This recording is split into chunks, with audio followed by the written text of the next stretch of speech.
তো আরবিকে বাধ্যতামূলক করতে হবে। ইংরেজিকেও বাধ্যতামূলক অলরেডি আছে।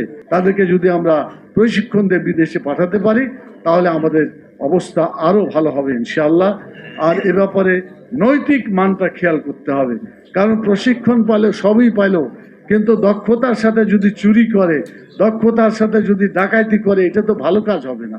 সেই জন্য নৈতিক মান সহ তাদের প্রশিক্ষণ দিয়ে যদি আমরা বিদেশে পাঠাতে পারি, এই জন্য আরবি শিক্ষাটা যেহেতু এই আপনারা জানেন কিছু দেশ আছে আরবি দেশ, যেগুলো আরবি জানলে পরে বেতন ভালো পাওয়া যায়।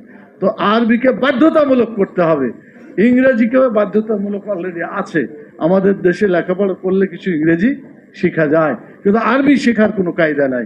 এই জন্য ইংরেজির পাশাপাশি আরবিকে বাধ্যতামূলক বলে বাধ্যতামূলক করে এদেশের জনগণের ক্যাপাসিটি বিল্ড আপ করতে হবে এবং আগামী দিনে বাংলাদেশকে একটা সমৃদ্ধশালী দেশে পরিণত করতে হবে।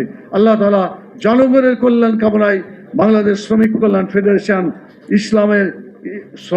ইসলামী শ্রমনীতি বাস্তবায়নের যে কাজ করে যাচ্ছে, আল্লাহ তাআলা এই সংগঠনকে তার